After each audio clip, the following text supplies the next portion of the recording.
Good morning. Thanks for coming to our monthly online retreat. Uh, I had a couple of very brief stories that speak to our lineage and the reasons for these kinds of things. Um, I was struck on Wednesday with Zen Master Wukong's response to my question about how intuition functions. Because his response was that it arises spontaneously out of diligent effort.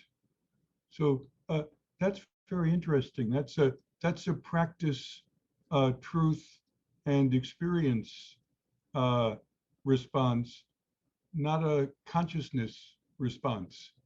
And it points to a fundamental trust in our own fundamental nature and practicing to stay connected with that. So here are a couple of stories that point to that in a particular way. Uh, when Joju was living at Namchon's temple, one day he climbed a ladder to the top of a well, sat there, and as Namchon walked past, he dangled his foot and said, "Help, help."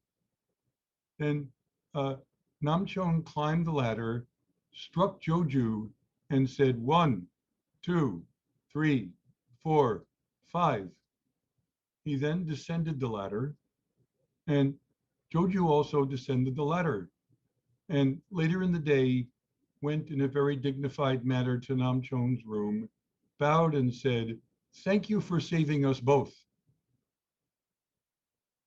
That that may seem profoundly puzzling, which of course, that's the point of these stories in a way.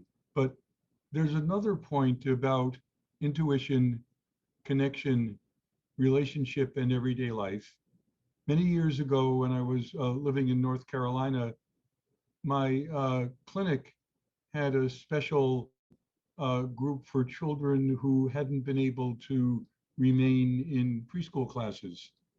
And one day we're out on the playground and it's time to come in. And a young child who at that time uh, didn't speak very much, when it was time to come in, she threw herself on the ground, looking up at the sky. And in the family, typically that resulted in a really prolonged tantrum. And I shooed everybody in. And after everybody had gone, none of this was planned, by the way. I stood above her and I looked at her and she looked at me. And very, very slowly, I walked around her 3 times, stuck out my pinky. She reached up, grabbed my pinky, stood up. We walked inside together, and there was no more blip, not only for that day, but for the rest of our engagement with this particular group. And she returned to school rather well. And 2 or 3 years later, when I was called to her house to work with her older brother, she remembered me very well, and we connected very strongly. Kongan number one. Kongan number two was from today's newspaper. Apparently, a reporter lost a bet in a football pool, and the punishment for losing the bet was to spend 24 hours in the Waffle House.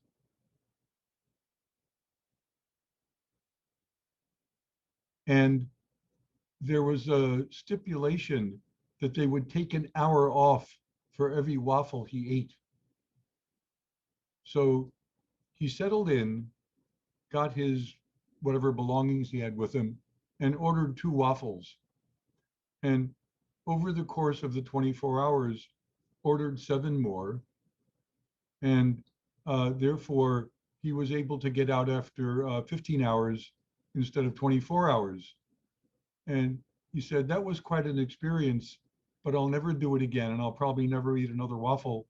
And the Waffles House response was, I thought you said you lost, but I think you won.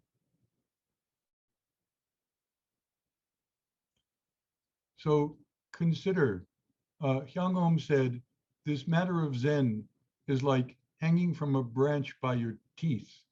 Your hands are tied, your feet are bound, you can't touch the limb, you can't touch the ground. And somebody comes beneath and says, why did Bodhidharma come to China? If you open your mouth to answer, you fall to your death. If you refuse to respond, you've evaded your duty and you'd be killed if you're in the tree. How do you stay alive? Uh, Question number one, would you rather be in the tree or the Waffle House? And question number two, when uh, Namchon comes to Joju and the person comes to you hanging in the tree and asks you who saves whom at that point. So please cultivate diligent effort over the course of this retreat. Uh, don't be grasping for anything. There's always a moment before you. And as Joju says, enter here. Thank you.